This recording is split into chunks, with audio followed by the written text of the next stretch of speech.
ఎన్నికల్లో గెలవాలంటే తిరుగులేని అస్త్రాలు ఉంటే సరిపోదు. వాటిని రైట్ టైంలో రైట్ ప్లేస్లో సంధించే వ్యూహాలు కూడా ఉండాలి.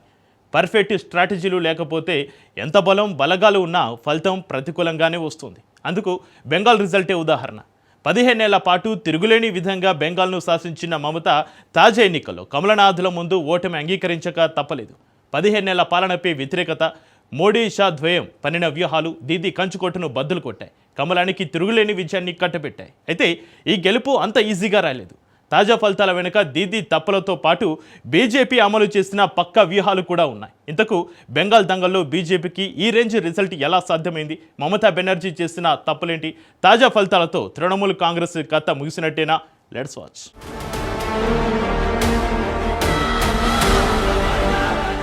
బద్దలైన 15 ఏళ్ల కంచుకోట, ఫలించని మమత వ్యూహాలు.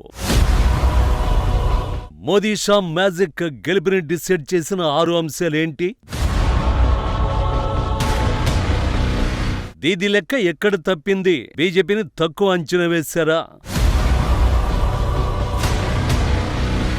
ఎన్నికలు గెలవాలంటే మన బలం తెలిస్తే సరిపోదు. మన ప్రత్యర్థుల బలగాలు తెలియాలి. వారిని ఎప్పుడు ఎక్కడ ఎలా కొడితే విజయం వరిస్తుందో అర్థం చేసుకోవాలి. ఆ దెబ్బ తీవ్రత తెలిసేలోపే ప్రత్యర్థి పతనం ఖాయమైపోవాలి. తప్పక గెలవాల్సిన చోట పక్కా వ్యూహాలు, పర్ఫెక్ట్ ప్లాన్లు అమల్లో పెడితేనే రిజల్ట్ పాజిటివ్ గా వస్తుంది. మన టైమింగ్ పక్కాగా ఉంటే ప్రత్యర్థులకు బ్యాడ్ టైం స్టార్ట్ అయినట్లే. ఇలాంటి వ్యూహాలు టైమింగ్ లో మోదీ షా తర్వాతే ఎవరైనా.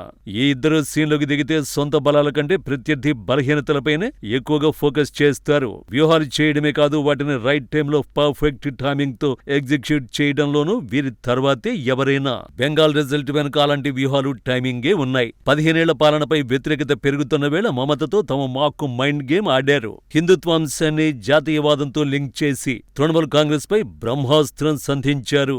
ఆ వ్యూహాలే కమలం పార్టీని వెస్ట్ బెంగాల్ కోటపై కూర్చుండబెట్టాయి. దీదీని సైలెంట్ చేసేసాయి. బీజేపీ మ్యాజిక్ ఫిగర్ ను దాటి వెళ్లడానికి, సెంచరీ మార్కు కోసం టీఎంసీ పోరాడటానికి కమలనాథుల వ్యూహాలు, టైమింగే కారణాలు. ఈ ఫలితాల వెనుక 6 అంశాలు కీలక పాత్ర పోషించాయి.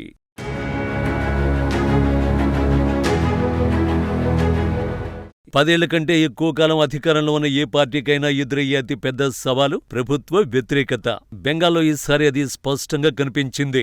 స్థానిక స్థాయిలో తృణమూల్ నేతలపై ఉన్న అవినీతి ఆరోపణలు, నియామకాల్లో కుంభకోణాలు, వసూళ్ల సంస్కృతి పట్ల సామాన్య ప్రజల్లో పెరిగిన అసహనం బీజేపీకి వరంగా మారింది. ముఖ్యంగా గ్రామీణ ప్రాంతాల్లో మార్పు కోరుకునే ఓటర్లు బీజేపీ వైపు మొగ్గు చూపారు. టీఎంసీని దెబ్బకొట్టిన కీలక అంశాల్లో ఇది మొదటిది.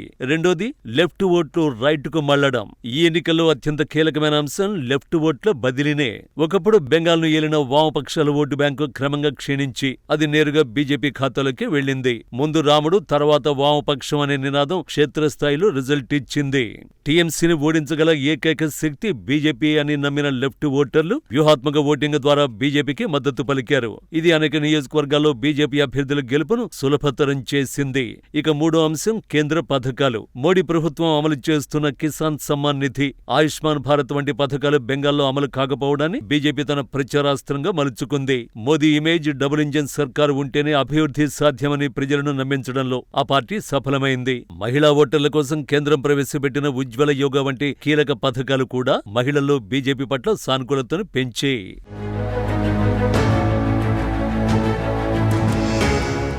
ఈ ఎన్నికలో బీజేపీ నేత సువేందు అధికారి ఈ విజయంలో కీలక పాత్ర పోషించారు. తన రాజకీయ కంచుకోటైన తూర్పు మేదినీపూర్ జిల్లాలోనే కాకుండా రాష్ట్ర వ్యాప్తంగా టీఎంసీ వ్యూహాలను తిప్పికొట్టడంలో ఆయన సమర్థవంతంగా పనిచేశారు.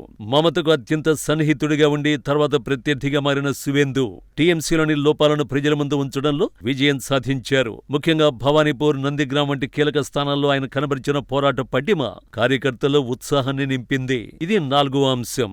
5వది శాంతి భద్రతలు. రాష్ట్రంలో రాజకీయ హింస, శాంతి భద్రతల క్షీణతను బీజేపీ ప్రధానంగా ఎత్తి చూపింది.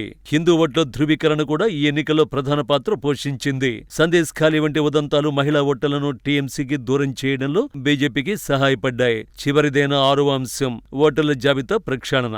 ఈ ఎన్నికల్లో అత్యంత చర్చనీయాంశమైన విషయం ఓటర్ల జాబితా ప్రత్యేక సమగ్ర సవరణ.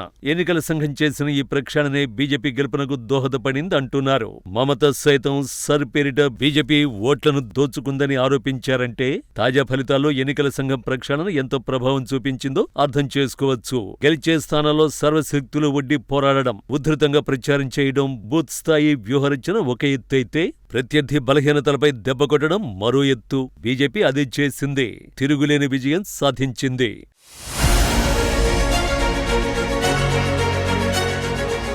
నిజానికి బెంగాల్లో ఈ రేంజ్ గెలుపు సాధ్యపడిందంటే దాని వెనుక దశాబ్దాల పట్టుదల కూడా ఉంది. బీజేపీ పూర్వరూపం భారతీయ జనసంఘ వ్యవస్థాపకుడు శ్యాంప్రసాద్ ముఖర్జీ బెంగాలీ లీడరే అయినప్పటికీ పశ్చిమ బెంగాల్లో ఆ పార్టీ ప్రస్థానం అంత సులువుగా సాగలేదు. 1980లో అసెంబ్లీ పంచాయతీ ఎన్నికలతోనే బీజేపీ రాజకీయ అరంగేట్రం ఆరంభమైంది.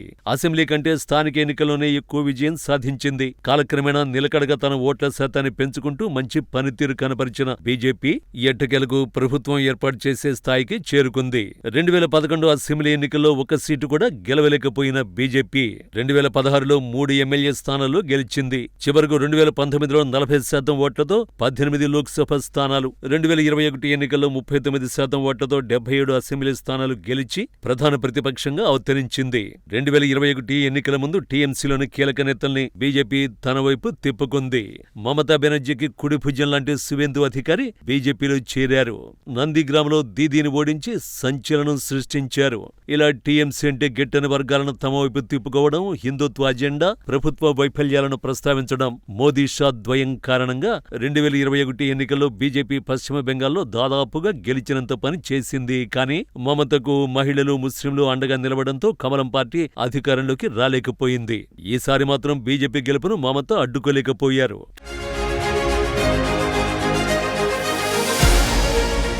ట్విస్ట్ ఏంటంటే పశ్చిమ బెంగాల్ రాజకీయాలకు ఒక విలక్షణమైన శైలి ఉంది. బెంగాల్ చరిత్రను గమనిస్తే ఒక పార్టీ అధికారం చేపడితే దశాబ్దాల పాటు తిరుగులేని ఆధిపత్యాన్ని చెలాయిస్తుంది. కానీ ఒక్కసారి ప్రజలు మార్పు కోరుకుని ఆ పార్టీని గద్దె దించితే మళ్లీ కోలుకోవడం ఆ పార్టీలకు ఇంచుమించు అసాధ్యంగా మారుతోంది. 1947-77 మధ్య అంటే స్వాతంత్ర్యం వచ్చినప్పటి నుంచి దాదాపు 3 దశాబ్దాల పాటు కాంగ్రెస్ బెంగాల్ను పాలించింది. 1977లో కమ్యూనిస్టుల చేతిలో ఓడిన తర్వాత కాంగ్రెస్ మళ్లీ కోలుకోలేకపోయింది. అలాగే 1977-2011 మధ్య కమ్యూనిస్టులు తిరుగులేని శక్తిగా వ్యవహరించారు.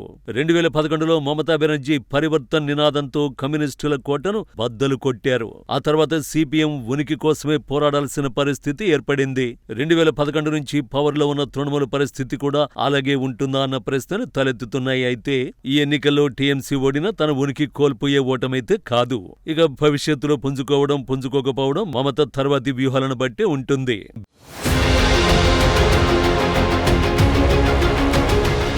బెంగాల్ ఫలితాలను కాస్త పక్కన పెడితే అస్సాంలో ఊహించిన ఫలితమే వచ్చింది. ఎగ్జిట్ పోల్స్ అంచనా ఏమాత్రం తగ్గకుండా ఎన్డీఏ హ్యాట్రిక్ గెలుపు ఖాయం చేసుకుంది.